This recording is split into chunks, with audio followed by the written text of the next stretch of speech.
Everybody Hates Rand is a Wheel of Time podcast that will contain spoilers for all 14 books. So if you're anti-spoiler, pause this, read all 14 books, and come back. We'll be here, waiting. Our title is a joke and is meant to be taken as such. In the context of this podcast, everybody refers to us and our cat. You are free to feel however you want about Rand, who is a fictional character. Don't DM us.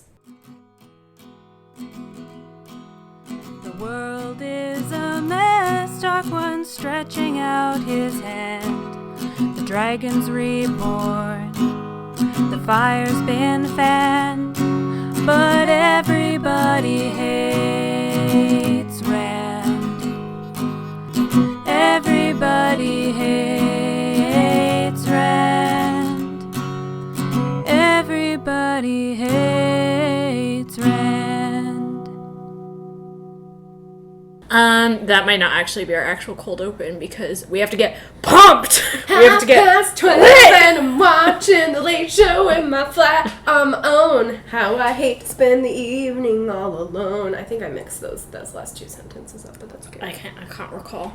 Where have all the good men gone and where are all the gods? To prepare for this, we watched Mamma Mia 2, Here We Go Again, and then Emily put together a playlist. So we've both... It's not finished. Yeah, it's not. It's a work in progress, apparently. But it is, in fact, a work of art. This is like if I released it now, it would be like one of Da Vinci's sketches, you know? Yeah. It's incomplete, but it's still very good. Yeah. Yeah. And everyone would be like, oh, shit. And both of the songs we just sang are on it. And I apologize, I'm not as good as Jennifer Saunders in the Shrek 2 soundtrack of Holding Out for a Hero, because that is probably the best version of Holding Out for a Hero that exists. I know I'm pretty partial to Bonnie Tyler's, original. But that Jennifer Saunders version, oh, it's very good. Literally changed my life. It changed many lives when Shrek's like riding through, with big boots, with Mongo, the giant gingerbread cookie man. Be good. And that's the energy we are trying to bring to this, the breaking into the Stone of Tear by multiple parties. 12:30 and I'm watching the late show. Tybalt, shut up. In my flat, all alone. We're gonna need all 43 and a half minutes of airtime to sing talk ABBA. About. Okay. Yes. So this is Everybody Hates Rand. We're fucking going for it. Yeah. I know who we are. Yeah, you don't even need an introduction. No, Tybalt, for fuck's sake. You don't get on the table. This is a bad you haven't done in a long time. You are not Matt Cathon breaking into the Stone of Tear. Maybe he thinks he is. On the rooftop. Yeah, Tybalt and his bag are going into exile. I was trying to think of a good ABBA song to fill that silence, but my brain got clouded because they're all so good.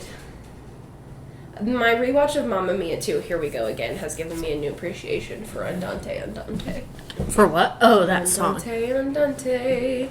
I didn't know as many of the songs in that one. Yeah, those ones are like, Mamma Mia gets like all the big ins. Yeah, and then Mamma Mia 2 is more of the deep cuts. Yeah, more like real ABBA. I didn't know a lot of them before Mamma Mia 2. Don't think that I'm some type of like ABBA gatekeeper. Yeah, how dare you prevent me from storming the gates of ABBA. Okay, here we are to talk about the most hotly anticipated moment in this entire book series. We will not be on an energy level this high until 10 books from now, probably. Well, wait. I don't know, when Matt catches the knife, that's a pretty good one. That's a pretty orgasmic moment, and I'm not gonna lie, that one's gonna be real horny, so... As if this one isn't. As if this one isn't also very horny. Not to jump ahead, but that moment where Matt gets knocked down by the ale and someone steps on his wrist, I was like, what if this was Gaul? And it's just like Matt's like looks up and there's a 6'9" sexy boy standing on his wrist. Man, there are so many opportunities for Matt to have a sexual awakening in these chapters. Yeah. It's actually fascinating how pretty much every named character in this sequence, much like in The Eye of the World as a, compact book, is going to be a major... Yeah. Like, pretty much all of our main ale characters are introduced here. Mm-hmm. At least the ones who are going to be running around, actively crossing plots. As opposed to, like, the wise ones who are basically just kind of doing their own thing. Yeah. Most of the time. And we, are weirdly introduced to High Lord Darlin, or the one good High Lord of of Tyr, he eventually takes over as like a steward for Rand for a while. He's like, Rand is like, this is the only boy I can trust, apparently. Because he actively led a rebellion against Rand. Nice. And Rand was like, okay, I can appreciate that. Ballsy move. So yeah, here you go, steward. That's you. And he's like, this is not how I intended this whole political maneuver to go. Flex, but okay. Alrighty then. I do like when he's like fighting Matt and he's like, you'll die if I want you to, peasant. And Matt's like, would rather not, bitch. Sorry, my mom is really confused about Spider-Man Far From Home. would you like to listen to our recently recorded Tom Holland interlude? I don't think she could because we talked too much about Tom Holland's thighs in it. That's true. That was another kind of horny episode. It like veered wildly from overprotective parents to sort of horny for Tom Holland. And I just want to apologize. A confusing space. Yeah, I want to apologize for that energy. It's pretty confusing. Okay. We open with Matt Cathon saying, no one with a single goddamn brain cell would be doing what I'm about to do. Which, as I have said, is pretty much how all Matt Cathon points of view should open. No one with a brain would be doing what I am currently doing, yet here we are. You might be wondering how I got here. Well, I'm a fucking idiot. I'm telling you, if we were in charge of the Wheel of Time series, the entire thing would open with this moment. Yeah. And then it would freeze frame and Matt would be like, you might be wondering how I got here. And it would rewind to the idyllic Two Rivers. No, it'd be so good if he blows it up and he, like, monkey bars himself in the Stone of Tyr, freeze frame, looks at the camera. You might be wondering how I got You might be wondering how I have ended up in this position. Let me tell you a story. Okay, Matt is on the rooftops in Tyr. He is searching for a way into the stone. He is sort of scouting along the one place where the city wall meets the actual fortress, which is just kind of like right along the sea. He can't like get straight from a house or a building rooftop to the stone because there's just like a big courtyard or street right around it. So he's kind of like, okay, that's clearly the way to go, but after that, like, I don't really know how I'm going to get in. Like, that's where I can cause my commotion, but after that, I'm not really sure what the dealio is going to be. So he's kind of running around and being like, this has been a terrible evening. I've got a huge sack of fireworks strapped to my back. I'm carrying this weird little lunchbox, metal lunchbox with a burning with mysterious contents in it because we don't find out what's in there. He's just carrying. He's like, the lid is hot, and you, an innocent reader, are like, what the fuck? Yeah, what the fuck do you have in there? What the hell is Matt Cathon doing? And he is like, I've already slipped on some tiles tonight and sent them, like, careening comically off to wake up a guy who was like, who's there? Thieves! And Matt executed a classic Aladdin escape maneuver. So Matt gets up to go along and is immediately knocked over by a knife is put right in front of his throat, and he knocks it away and sort of has this little scuffle, which ends with him pinned to the rooftop. With like he's like, maybe I can go for my staff. Someone puts their foot on his wrist, so he's pinned. And he looks up and it's a bunch of dudes in veils, and Matt is like, I seem to recall something about the ale. This is a troubling thing for me. What are Ale doing here? And he says something that it is implied he actually says in the old tongue because none of the Ale really respond to it. And also, he mentions kind of feeling like it came out weird. Yeah. He thinks that they're thieves initially. He doesn't really realize they're Ale. He's just like, hey, if you don't bother me, I won't bother you. Just, like, let me up and I'll go on my merry way. And they are like, yes, we are Ale, because Matt, as usual, has said aloud what he is thinking, because he's that character. Probably like, fucking Ale! He's like, what the fuck, Ale? In Tyr. And Rurik's like, yes, we are Ale. Hello?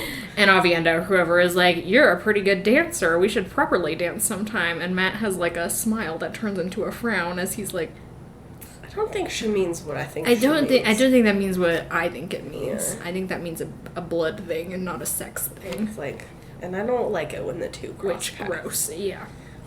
And they're like, so they just sort of let him up and are like, what the fuck are you doing here? And he's like, me, what the fuck are you doing here? I asked you first. And Julian is like, you guys, what the fuck are you doing here? And they're like that scene in Julian, Pirates. honestly.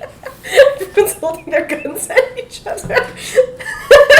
It's a very amiable little Yeah. scene where Rourke is like, what, you've been out here, Julian, watching the Stone of Tears, so don't go pointing your fingers at us. And Julian's like, fine, I confess dramatically. I feel very badly about something I did, but I don't really know what I did was wrong, and I'm just sort of like having a weird, ambiguous moral moment here. And Rourke's like, that seems legit.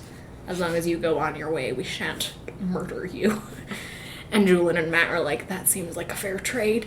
And then, Julian is like, well, what are you doing? And Rourke's like, we're bringing you to the Stone of Tear. And everyone's like, well, okay.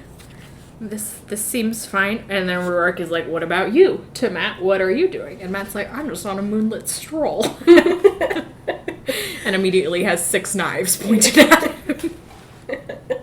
He's like, fine. Some people I know are in the Stone of Tears, so I am also on a rescue mission. Yeah. It seems we are all here for similar reasons. And everyone's like, okay, great, now that we figured that out. I'm just on a moonlit stroll. I'm just on My a moonlit hot stroll. lunchbox. Matt's like, we could all join forces if you want, because I've got good luck, and you guys are real good at kicking ass. Mm-hmm. And Rourke's like, we'd rather not. You are.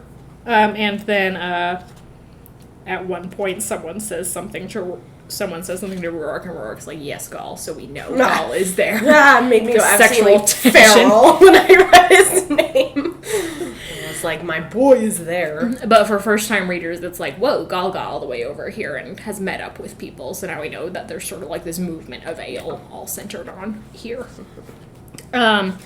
So the ale kind of fade into the night. Yeah, just as is their puff. wont. Yeah, just breath in the wind. Shit. And Matt's like, oh my god, why did these things keep happening to me? It's like, how hard did I hit my head?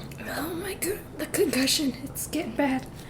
And Julian is like, are the people you're rescuing do those happen to be 3 ladies? And Matt's like, how the fuck do you know that? And Julian's like, I will help you into the Stone of Tear. And Matt's like, okay, that doesn't seem suspicious at all.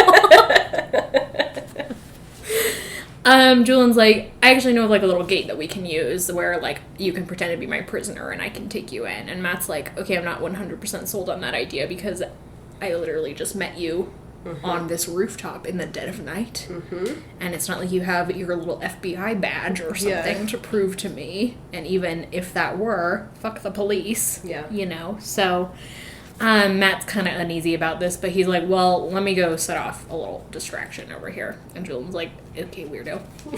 So Matt, gets on top of the wall and runs over to the Stone of Tear, and as predicted, there's like an arrow slit in the actual fortress. And he just crams his little bundle of fireworks here. He tells us how he spent some time in his room earlier that evening jerry-rigging all the fireworks so that the fuses would all go off at once. Yeah. So, and then he whips out his lunchbox, which turns out to hold a coal because he doesn't have Eludra's matches. Yeah. So, he sets fire to the fuses and then just takes off running. Yeah. And then, explosion. Kaboom! Kaboom! Matt is thrown forward. It's the loudest noise he's ever heard. Yeah. And he miraculously doesn't get knocked off the wall. Yeah, or drop his staff. Yeah, he, like, catches it as it's falling. And he sort of gets up and looks back and is like, oh, what the shit? The hole looks a lot bigger than it did. That was a larger distraction than I was intending. And then makes this seat-of-the-pants decision to just run straight for the hole rather than going back to Julian. And only as he enters the now man-sized entry does he realize, oh, the reason I was going to set off a distraction and then enter somewhere else is because I knew all the guards would come here. So now here I am fighting 10 guards. He's so stupid. Literally the dumbest person alive. It's incredible. Of the Two Rivers folks, they have like 3 brain cells between them. Egwene always has 2. and the other one just bounces around. And Matt currently does not have it. Does Matt ever have it? Maybe not. It's so funny, because he's like, oh, fuck. He's like, oh, fuck. This is why it'd be a perfect freeze frame moment. He's like, oh, shit. Oh, shit. But then Julian kind of swings in after him and saves him, and they, together, because they're both quarterstaff people fighting against dudes with swords, lay waste to all the defenders. And it's pretty funny, because Julian's like, are you a dude who can channel? And Matt's like, no, it's fireworks. Don't fucking ask me questions. Yeah. We tell you, take me to the cells. It was just my booms. It was just the booms that I love. Yeah, it's my favorite booms. My big noise machines. I love big noise. And then we flash over to Rand, who is like, huh, that's weird. I just heard a very loud noise. And now alarms are going off.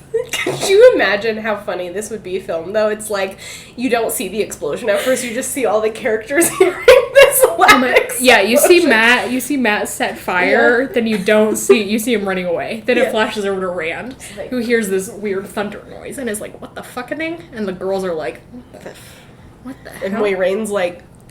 and even Perrin and Teleron Riyadh is like, what the fuck?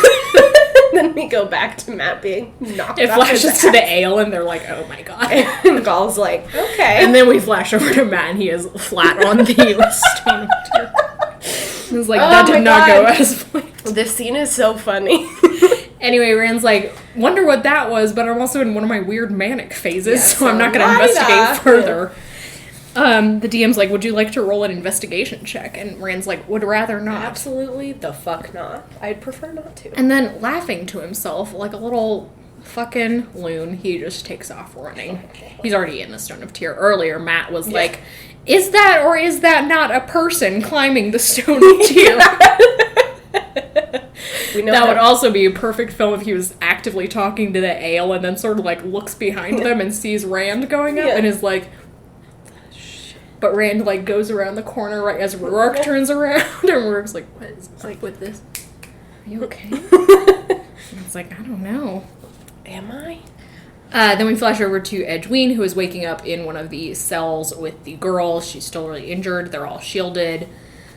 She kind of takes a minute to catch up, and they're just like, yeah, we're in this really bad situation. We know someone is holding our shields, and someone is, like, guarding the cell, but that's pretty much all we know. And Egwene's like, I can't believe they're using us for bait. And Nynaeve's like, bait for what, though? And Egwene's like, well, Rand, I know Rand is coming because I've been dreaming about him. And in her head, she's like, I'm also dreaming about Matt and Perrin. This feels like a very fateful moment. Yeah. Again, not going to really investigate that further. Fate. Don't know that bitch. But... as they're talking, she realizes she still has the terangrial that allows them to get into Teleron Riyadh, and she's like, what the shit, they didn't even take this from us. And Elaine's like, yeah, we weren't important enough. And Egwene's like, well, joke's on them, motherfuckers. Yeah. I'm gonna use this to kick their asses. Mm-hmm. So she is like, I can channel in Teleron Riyadh, so if I go there, then I should be able to figure out a way to get us out. Mm-hmm. So she puts on the ring, goes to sleep. It's a very tender little moment where Elaine's stroking her hair and Nynaeve's singing her a lullaby so she can go off to sleep. It's very tender. While the building is exploding around them. It's just like, what is happening? It's just like, okay, this might as well happen. But she wakes up in Teleron Riyadh and kind of visualizes the Stone of Tear and immediately finds one of the Black Aja, but shields her and binds her up quickly. And there's this, like, little moral moment of Egwene deciding whether she's going to, A, kill this woman, which she pretty quickly decides not to do, or torment her by, like, beating her, because this is the same woman who beat Egwene up really badly, or C, just kind of, like, leave her bound up, which, because she's lawful good, she decides on the C option. Yeah, she gives her, like, a little smacko. She gives her a little smacko and then is like, oh, this is really distressing like to this, me, yeah. Actually. She's like, I'll have to learn how to slit throats so that... Yeah. It's just so legendary, and the woman's like, what? The woman's like, Don't slit my throat. But then she kind of goes off in Teleron Riyadh looking for the cells. Meanwhile, also in Teleron Riyadh, Perrin is running around in wolf form trying to rescue his beloved. Which I forgot he's actually running around in the Stone of Tyr while this takes place. And since so many of our characters, including Rand, are going into and fighting in Teleron Riyadh, kind of brings Perrin into the storyline proper a little bit. Yeah. Although, again, I wish he was doing something more active, like maybe he helped Rand with killing what's his bucket Ishi? at the end. Ishi, good old Ishi. Goal Ishi. But he is just kind of running around with Hopper fighting people or whatever. And they, like, will enter a room and Fail will be there and she'll be like, oh, Perrin, thank you. And Perrin will be like, oh, and then she disappears and it's very melodramatic. Yeah. And then they just have to keep looking And for her. Hopper's like, for fuck's sake. Hopper's like, literally, this is the stupidest adolescent shit I've ever been a part of. Your hormones are skyrocketing right now. Perrin's like, I don't know whether I'm a wolf or a man. And Hopper's like, that's called being a teenage boy. Just chill out a little bit. Yeah. Yeah, it's called being a horny dude. Calm down. Fine. Just bring it down a few notches. Just dial it back. Click, click, click. Then it cuts back to Matt, who is actively fighting Darlin, who is saying all this, like, bullshit. But Matt's using his quarterstaff, and Darlin's got a sword, so Matt's kind of got the advantage on him of keeping him at a distance, but he's blocking the entire hallway. Yeah. He's like, Julian, can you make it past me? And Julian's like, nah, not without, decreasing your reach. And this guy's like, you will be honored to die on the blade of the High Lord Darlin peasant if I allow it so. And Matt's like, I don't think I will. I know. And Darlin's like, rude as hell. You interrupted me. Yeah, and Matt finally knocks him out. And then is talking... It's my favorite moment. And then is talking to Julian, who's like having an existential moment of like, hey, maybe all people are the same regardless of economics class. And Matt's like, yeah. Matt's like, okay, and goes to like swing the quarterstaff up on his shoulder and accidentally knocks someone over the head who was sneaking up on them. Yeah, it's so good. And Matt's like, oh. Luck be damned. Luck be damned, here I am again. And also is like talking to Julian and sees Rand go by in the corridor ahead of him. And again, Matt is like, what? What is going on? What is going on? I know, I love Rand's just sneaking around. I know, it's so funny. But Matt and Julian then start going back to searching for the cells. Then we get to the first Rand point of view of any substance in, I think, the entire book. Yeah. Where he is entering the heart of the Stone of Tyr and, like, sees Kalendor and is like, ooh, shiny, want to grab. But then a man who is Belal kind of comes out and is like, take it, Lutheran. And Rand's like, that seems suspicious. Anytime a bad guy wants you to do something, seems like you shouldn't So Rand do that. has the other brain cell at the moment. Yeah, Rand currently is operating with the brain cell. The rotating brain cell. He's like, I'm not going to do that. I'm not going to do that.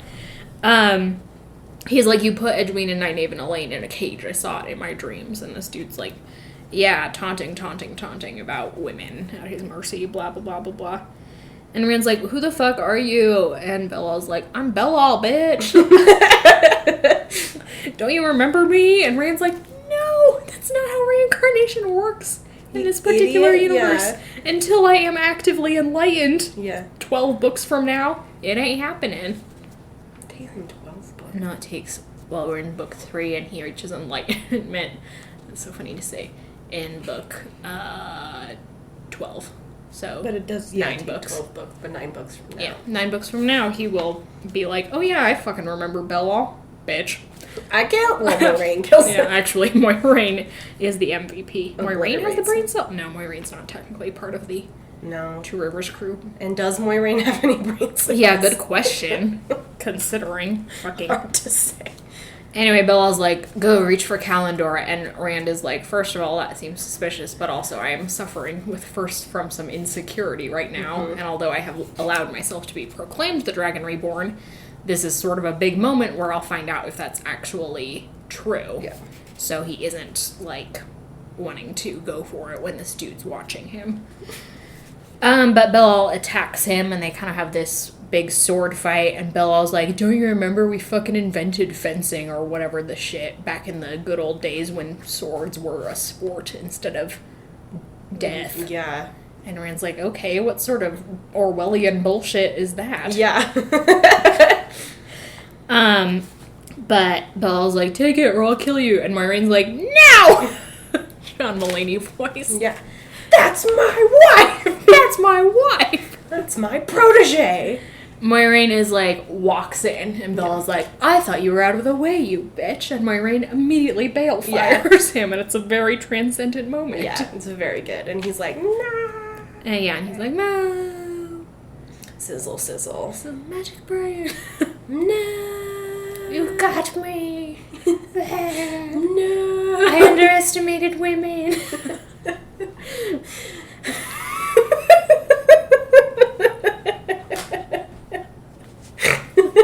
This will be my undoing. I forgot how funny that scene is. It's a very good scene. Oh no. And Moiraine's like, casually, like, shouldn't just murder a bitch, is like, he was right, though. You should take Kalendor. It is your destiny.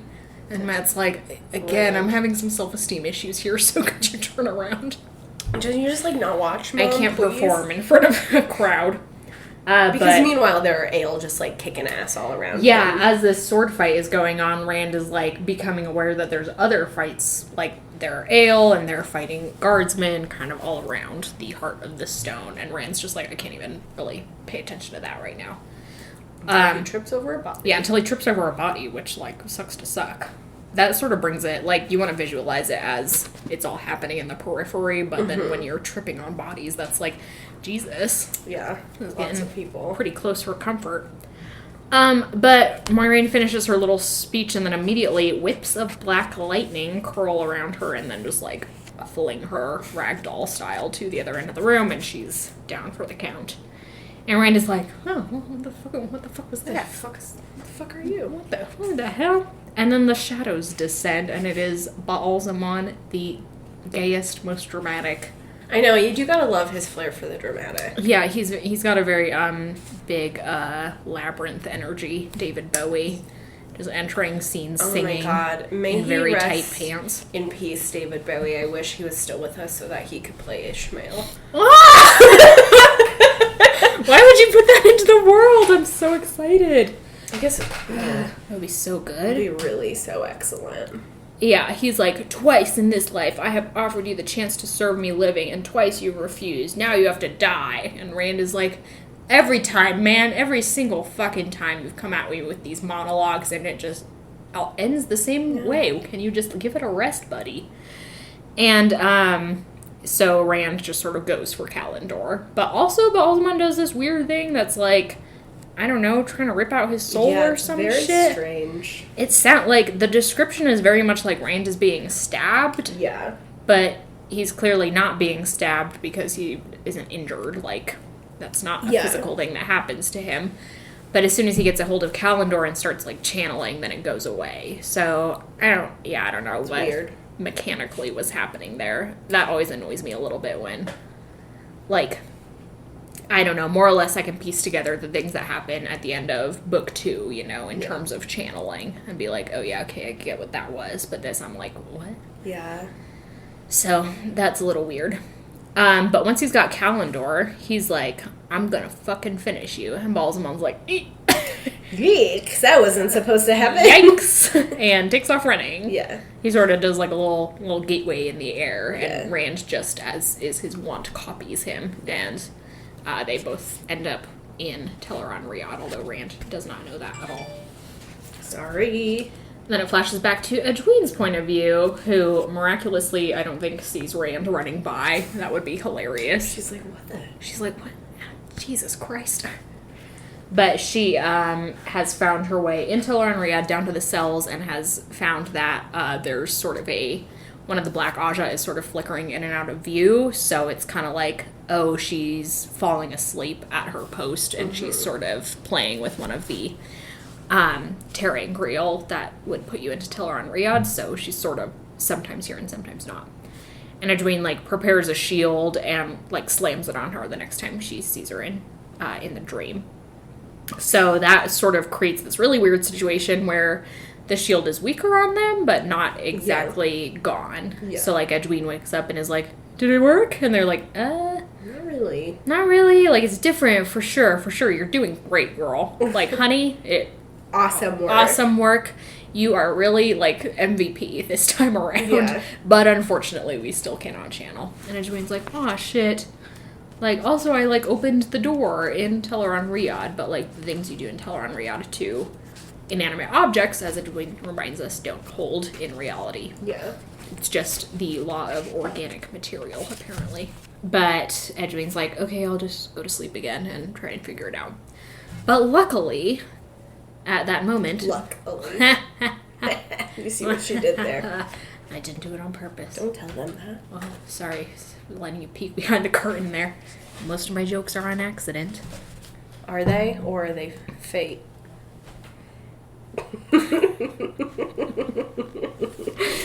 Matt and Julian enter the cells pretty much uncontested because everyone's gone off to investigate the explosion and also the ale invasion. Yeah, and also just like everything. The Dragon Reborn running around with a magic sword. There's a lot of shit going down. Everyone's like, the prisoners are the least of our concern. Yeah, so Matt just walks down there and sees this woman who is like apparently just like sitting there helplessly like crying and unable to move. And Matt's like, ooh, this is horrifying. Yeah. And Julian's like, oh, that's one of the ladies who took them, so she's a bad guy. And Matt's like, okay, just gonna very slowly Indiana Jones reach for the keys. Yeah. Grabs them, opens the cell, and there's a very comic moment where Nynaeve's like, what under the light are you doing here, Matt Cathon? He's like, saving your lives, fuckwit. Yeah. Come on. God damn it. I came to bloody rescue you. Da-da-da-da-da. He's like, can we just please get out? Because apparently me setting an explosion is not the wackest shit that has happened tonight, which is like, what the fuck? Come on. Who could have anticipated that? And everyone's like, well, it's fate. And you are a quote-unquote main character. Taviran. Shrug. And Nynaeve's like, mind your language. And then Egwene wakes up and is like, Makathon, what are you doing here? And he's like, oh my god. He's like, you tell her to Nynaeve. Like, I'm too busy minding my language. Yeah. It's the sassiest. I know, I love him. It's just very, very good. Yeah. But they're all glaring past him and he looks around and is like, it's Julian. Curse your sudden but inevitable betrayal. And Julian's like, yeah, well, okay, see, I might have been the one who put them here, but I didn't mean to, and, like, my head got all fuzzy, and it was very confusing, and the girls are like, yeah, you were probably being manipulated by dark friends, so you are more or less forgiven. Okay. And Julian's like, okay, thank you. More or less. Thank you for your mercy. We're still gonna keep you under quasi-indentured servitude for the rest of the story. Christ. And Matt's like, okay, great, now that we're past that, can we please... andale, exit. Let us get out of here. Fine. Vamonos. Andiamo. Ale. And they very rudely tie him up and are like, how dare you even... Oh, Nynaeve goes and punches the gal who was watching them, who is now immobile and unable to... Pretty iconic. Yeah. And as soon as she punches her, then the shields drop. And Matt is like... I'm not clued into any of this channeling shit, so all I just saw was you punching a woman who was unable to defend herself, basically. And because I've got, my whack masculine ideas about honor in the battlefield, that was bad news bears. And Nynaeve's like, don't fucking tell me what to do. And Matt's like, okay, well, don't fucking tie me up. With your witch powers. With your witchcraft. Yeah. Like, hello, I just rescued you. Speaking as a man of science, who is obviously witches. Everyone go see the new Spider-Man movie. It's very delightful. But Nynaeve's like, okay, fine, you're right, you did get us out of there sooner than we would have, but of course we would have done as well for ourselves. So lets him down, and then the ladies are all like, okay, now we're gonna go find the Black Aja and murder them. And Matt's like, great, to Julian. You didn't want to hop in on that? And Julian's like, no, I saw what happened to you, idiot. And Matt's like, great, thank you. Thank you for the backup. Thank you, bro. Brosif. Yeah. What happened to the bro code? Yeah, come on. Bruv. Son. Tiger. Cheeky Nando's. But that sort of sequence ends with the ladies taking off and Matt sort of chasing after them. I'm leaving! As he's following. I'm leaving! You can't make me come with you. And they're like, okay. Okay. As he follows along directly behind them. Yeah, then we get to Perrin, who again is like, oh, I can't reach my wife or whatever the shit. It's like, oh. He finally enters a room. He's all like weak and wounded and whatnot. Where he has to like fight through a bunch of falcons to reach this, and it's like the symbolism is so absurd. It's like you're going to have a really great and fulfilling relationship, but only after you suffer through the abusive stages of your relationship. Mm-hmm. Like, what the hell? Yeah, Fail is pretty abusive. Yeah, they're both just really bad. You're right, both of them. But he does manage to rescue Fail in her falcon form, which I guess, again, is like symbolism about him accepting her for how she wants to be. But it's like, that's a normal human polite thing to do. That should have happened, I don't know, 400 pages ago. So, not exactly compelling stuff. But he wakes up, and it's like the little terangrial that had them trapped in Teller and Riyadh is broken, and feels like, oh, my dear Perrin. And You're so like, wounded. Oh, my lady love. My falcon. Give me your favor, dear mademoiselle. And she's like cleaning blood off his face. I know, and it's like, Jesus, what the shit? She's like, take him to the hospital. The ER, the fantasy urgent care. Mother Gwenna. Oh my god, imagine if she took him to Mother Gwenna and Tom was there. And Tom's like, the fuck? I was like, okay. Being held hostage. What is happening? By this witch woman. And Mother Gwenna's like, God, every single fucking person from the Two Rivers has come to me. But we go back to Rand, who is running through Teleron Riyadh. It's a very weird liminal it's sequence. hard to follow. Yeah. But more or less, he's chasing Ba'al-Zaman, and Ba'al-Zaman is setting traps for him, or, with kind of a later stage reader's understanding of Teleron Riyadh, he's just shifting the world of dreams to suit his needs, and Rand doesn't really know what's happening, but is sort of unconsciously fighting back against it. But eventually Rand does catch up with him, like, back in the heart of the stone. And Rand's like, I destroy you, and stabs him in the chest. And then sort of they blink out of Teleron Riyadh and are back in the real world. And Rand is surrounded by Ale and other people, and then there's just this dude's body. Yeah. And Rand's like, oh, I did it. I killed the Dark One. And it's like, no, you... Bitch, if only. Bitch, if only. Just delete the next 11 books, I guess. At least we would finish at a very, high point. Yeah, it would have been a good ending.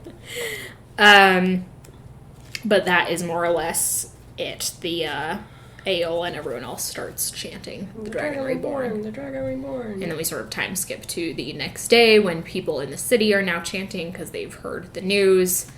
And Matt is inside the Stone of Tyr in this sort of conference room setting with Moiraine and the girls and Ruark. And Matt's just kind of like... where I went wrong was getting on a boat. It's like, where I went wrong was leaving the Two Rivers. Some mistakes were made. I'm willing to admit that. Mm-hmm. But I could certainly not have predicted this outcome, this particular set of circumstances. He's like, Ruark's over there reading a book. Who the fuck even knew that Ale could read? It's like, Matt, you racist asshole. I know, and Ruark's flips him off. Of course I can read. You're the one who's illiterate. You're the illiterate one. I do read sometimes. You absolute buffoon. And, Nynaeve's like, I can't believe Perrin's here. And Moiraine's like, yeah, he was in, mortal danger when I left him, but I have postponed returning to that situation in order to have this little chat. Yeah, and everyone's like...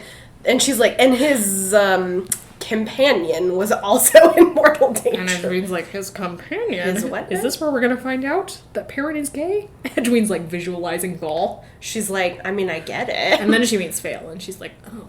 She's like, I lost the plot somewhere. Yeah, she's like, I think this was the wrong choice. Yeah, and Nynaeve is like, as always, Moiraine, your priorities are impeccable. Mm-hmm. Great. So glad we could have this talk. But Moiraine's like, yeah, I wanted to show you all this, and shows them one of the seals on the Dark One's prison, or as Moiraine calls it, a focus point. So it's the physical incarnation of a very magical thing. And it's broken, has been in the last 2 books, right? Mm-hmm. She's been a Birkin seal at the end of every book. Mm-hmm. And they're all like, oh yeah, well, that sucks. But they're all like, it doesn't really matter now, like, or Matt's like, okay, I just need someone to, like, clarify what the fuck is going on, because, like, as far as I can tell, the Stone of Tears down, like, Rand has the calendar. He's got the calendar, yeah. He's got the calendar, and he's like, Scheduling the prophecy said that the people of the dragon would, like, break the Stone of Tears, so does that mean we are the people of the dragon?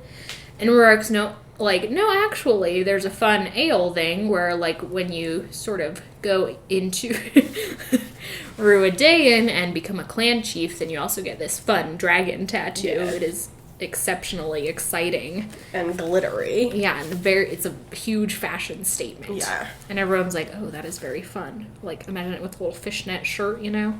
Ooh, very sexy. Gaul isn't a clan chief, but still in a mesh shirt would be very Gaul good. should be a clan chief. What the fuck is he doing not being a clan chief? Clan of my heart. Yeah, exactly. God. So Moiraine's like, oh, the Ale are the people of the dragon. I hadn't considered that. And Rurik's like, it's because you're all racist. I've spent 5 minutes with you people. Yeah, this one thinks I can't read. This one thinks I can't read. You're all terrible. And Matt's like, okay, well then it's great. Like, the prophecies are fulfilled. We can all go home. Yeah. More or less. Because, you know, the Dark One's dead. Shaitan is dead. Yeah. And Moiraine's like, you fool. Shut the fuck up, Matt. You fool of a toque. Smack. She's like, do you want to call his attention to you? And Matt's like, he's dead. I saw the body. And Moiraine's like, you saw a body. Do you really think the cosmic incarnation of evil would have a body, you stupid asshole? And Matt's like, I don't know how high fantasy works. I'm just a character inside a book with no goddamn memories. I'm just a character. I've never read about the travels of Jane Farstrider. I'm not genre savvy at all. I don't know how to read. I don't know how to read. What the hell? And you're telling me? You're trying to tell me to use my literary schema to figure this out? That's ridiculous. That's like, all I know is that if there's a body, it means someone's dead. That's the schema I know, bitch. I've killed at least 4 people. That's the number one rule of the streets. I'd like to see you survive one night out there, Moiraine. Yeah, Moiraine, with all the gold I fucking had in my pockets. And Moiraine's like, oh my fucking god. She's like, you've been talking for 20 minutes.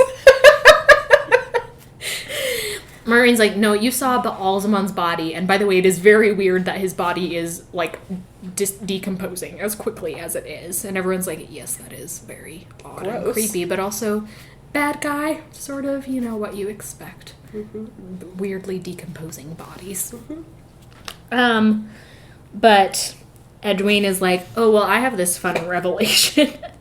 I forgot it was Egwene, who's like, BTW. Yeah, she's like, I saw this page in a book about 600 pages ago where Varen was like, look, it mentions Baalzamon and Ishamael together, and it mentions a name hidden behind a name, which is such like a... like I've complained so often about that Baalzamon Ishamael thing being not clear at all, mm-hmm. and it is further frustrating that it is then made clear to us, sort of, with this revelation that came to a character a long time ago and was not called attention to at all. Yeah. Like, who the fuck remembered this, you know? Yeah. So, Egwene's like, well, maybe Baalzamon is Ishamael. And Moiraine's like, maybe so. It's like, what the stupid hoe. She's like, but if it was Ishamael, and then Ishmael's dead, Belal's dead, the 2 at the Eye of the World are dead, so that means we are 4 down, 9 to go. So how do you like them odds, Matt? And Matt's like, I fucking don't. Matt's like, I hate it. Why are you talking to me about this? But they're magic people. I'm not magic people. Not a magic Sounds like a you problem. Yeah, you're a magic lady. Mm-hmm. Then Barrelane walks in and is like, here, I have a message. That's my cleavage girl. Yeah, Matt. What does Matt say about her? She's got an admirable bosom.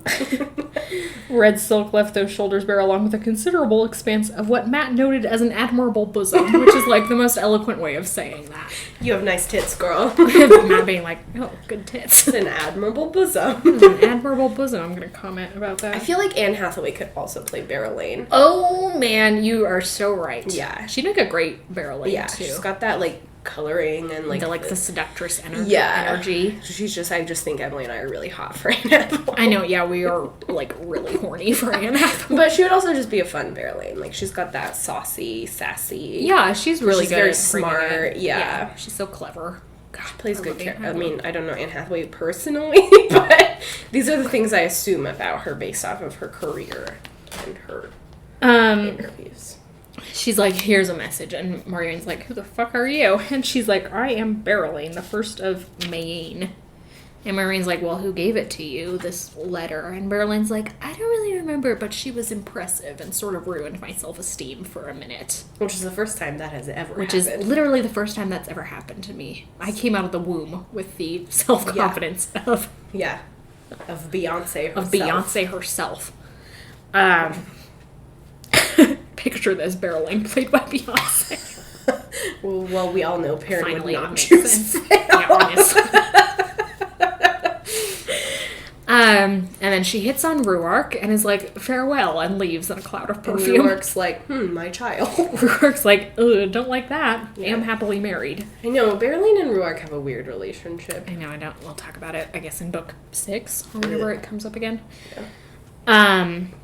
But Moiraine is like, let me read this creepy letter out loud. It is... Luz Thurin was mine. He is mine, and he will be mine forever. I give him into your charge to keep for me until I come. It is signed Lanfear. And then for some reason she looks at Matt and is like, you really think the pattern's done with you, bitch? And Matt's like, I don't even fucking know Lanfear. Why you gotta keep dragging me into this? But everyone's looking at him, and Matt has this iconic moment where he says, oh yeah, for sure, I'm totally ready for whatever happens. And his inner monologue is like, how the fuck am I gonna get out of this one? Yeah. And then Renegade how by quickly Styx can I starts run? playing. Yeah. Oh, mama, I'm in fear. Either that or Ready to Run by One Direction. Oh, meanwhile, the people outside are still chanting for the Dragon Reborn. And thus ends Book 3, The Dragon Reborn. Take a moment to dab, friends. Take a moment to dab. Sorry, that was like all plot summary. That's okay. I mean, we can keep like talking. This is gonna be a long one. We warned them. Yeah, I don't really know what else I have to say except that I love it. It's just a very good sequence. Yeah, it's very satisfying. Like, all the characters are doing interesting things. Yeah, like Egwene, like, I don't know. I am struck this time around that there's a poetry and having people doing things in Teleron Riyadh at the same time that things are happening in the real world. That, of course, the people doing things in Teleron Riyadh are our main Teleron Riyadh characters, Egwene, Perrin, and to a lesser extent Rand, who only ever goes there when he has no clue what's going on, and usually when he's fighting one of the Forsaken, for whatever in a fit of rage. Yeah, for whatever reason. Like, almost the exact same thing happens with Robin, right? At the end of Book 5. Yeah. Very weird. But fuck you, Robin. So yeah, I take back some of my earlier criticisms of Perrin's place at the end of the Dragon Reborn. Yeah, I forgot that he was also running around the Stone of Tyr. I thought he was in the woods for some reason. That's what my brain I just supplied. almost like, for some reason I was like picturing dungeons in The Legend of Zelda, which is more or less what the Stone of Tyr is, but like, he is tied in there well enough that I can't really complain. Fine. And like, as we've discussed, Perrin's plot is always like slightly adjacent of what everybody else is doing, so like thematically it sets him up for the rest of his arc pretty well, where he's like connected but by like much looser threads than say Matrim. Matt, who is more or less always like physically, verbally bound to things that are going on. Matt's always like compelled to join into the fray because of his own sense of what's right and wrong. And the girls are like, fuck you, I'll be here. Yeah. Which you gotta admire back then. It does get very good in Book 7 when finally Avienda's like, so you're saying he went into basically the Pentagon to rescue you, got you out when you weren't being successful in getting yourselves out, and then you tied him up and left, and we're like, fuck you. And you think that's okay? Yeah. And Elaine's like, yeah, isn't that how you treat men? And Avienda's like, no. What the hell? How are any of you still alive? Why are you like this? You need to, like, apologize to him. Yeah. And they do apologize to him. And all of us collectively were like, thank God. Yeah, and Matt's just like, Matt's like, I I'm kind of drunk. hate this. Matt's like, oh, this is... He's like, it's obviously forced. Matt's like, I asked for this, but now that it's here, I don't want it. Yeah, it's like when your mom forces your sibling to go apologize to you. You're like, what? You're like, okay, yeah, you're fucking forgiven. Even though you're... But only because mom's listening. Yeah, and I'm a little drunk. I'm super hungover from my night out on the town with Brigitte. Yeah, I want to be dead. I really do. We'll talk about this. Emily and I were talking about this the other day. That book 7 is both my least favorite book because of rape. Yeah, the rapist, who shall go unnamed. But also my favorite book because the dynamics in Ebudar between the characters are so...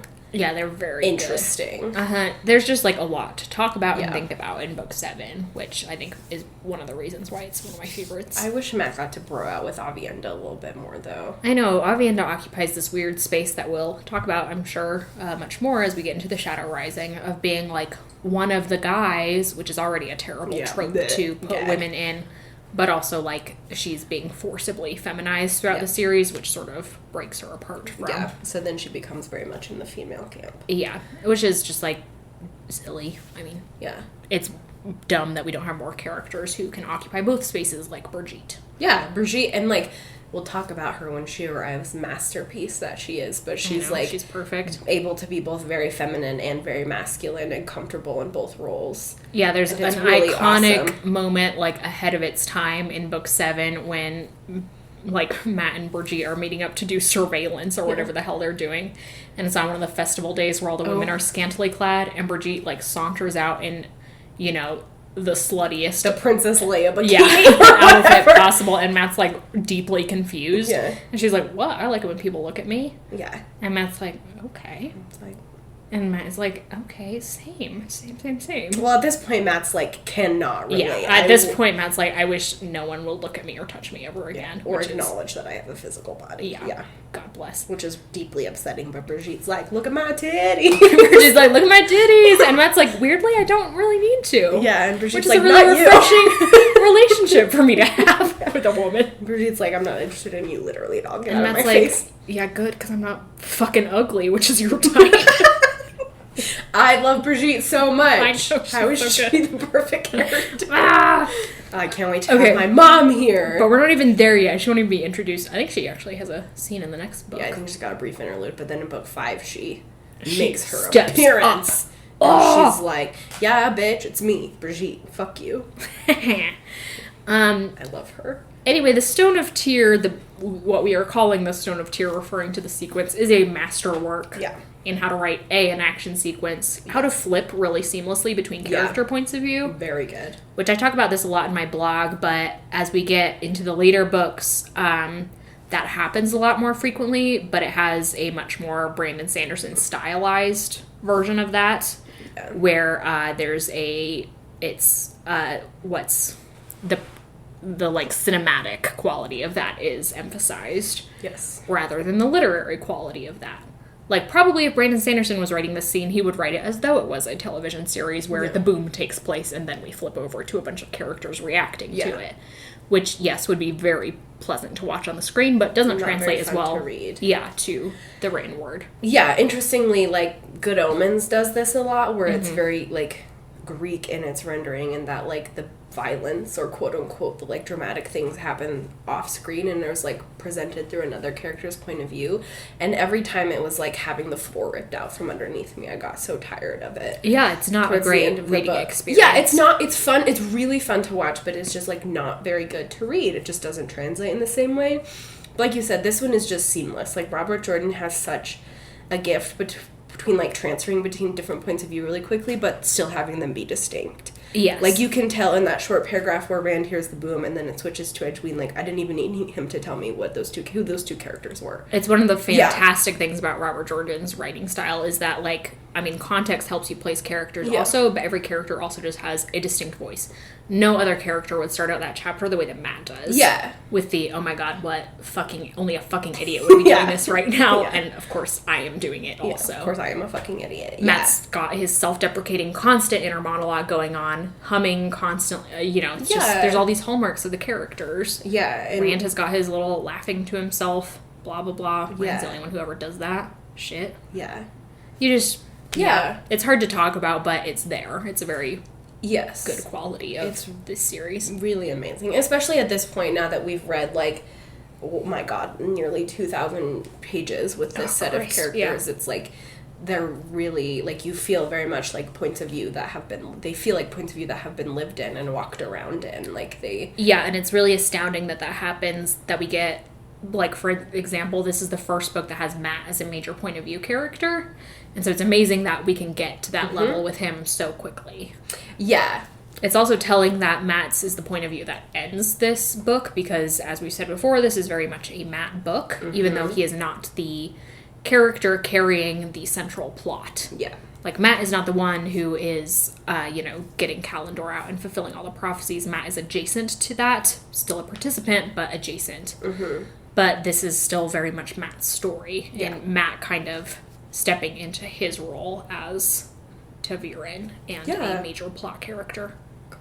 And it's interesting that it's bracketed by those two things of him blowing the Horn of Valyr at the end of book 2, and this one where he... unconsciously, but very much of his own free will, entered the main plot. Yeah. That's all, I think. Yeah, I just love this book so much. It's very good. Thank you. Sorry that was a long one, but also we did warn you. It's a very, very good season finale. Season finale. Speaking of, we are going to be back with The Shadow Rising in a few weeks. Yeah. Next week we will be taking a bye week. Sally is going on family vacation. I am also starting a new job, so we're just going to be a little too busy to record. Please forgive us.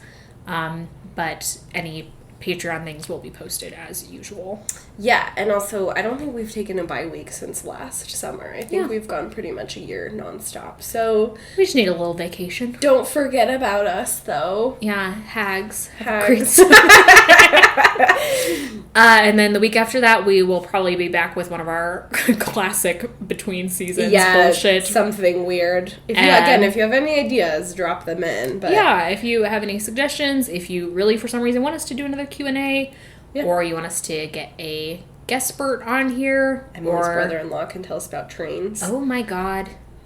Yeah, we could get my brother-in-law here. He'd probably love that. And Collins would be like, what the fuck is your technological setup? And then I'd have to kick him out of our apartment. No, he really would. He'd be really upset by my laptop and single mic he would recording. Be like, he would have soundproof foam all over our apartment in 2 minutes. But... yeah, and then after that, we'll be back with the first bit of The Shadow Rising. Which I actually do really enjoy, the opening Although, does that sequence. One have a prologue? I mean, I prefer to pretend that no prologue in history has ever existed. Yeah. But I do like the opening sequence where all the boys are fighting their aspects selves, of basically. Yes. Except for Rand's, which is like emo and shit. Actually, they're all emo except Matt's. Matt's is just fun. Still kind of emo, I mean, but like... everything that has to do with fighting yourself is by definition emo, you know? Yeah. But at least Matt's is, like, got some Alice in Wonderland vibes to it, where Rand's like, I'm fighting the mirror because I hate myself. Aaron's like, I'm fighting the axe because I hate violence. And Matt's like, I'm fighting playing cards because of my addiction to gambling. Big mood. Okay, thank you for coming on this wild ride of The Dragon Reborn with us. Season 3's been lit. Yep. Especially because there's been a lot of fireworks. Yes, that is really one of the defining traits of Season 3. We'll be releasing the definitive Macathon playlist alongside this episode, so if you haven't seen that yet, go check it out. Mm-hmm. It'll probably be on our Spotify and whatever other mediums we'll probably put it up on YouTube. Platforms, yeah. That's it. Do you have a sign-off? I do. So I've started a new medication last week.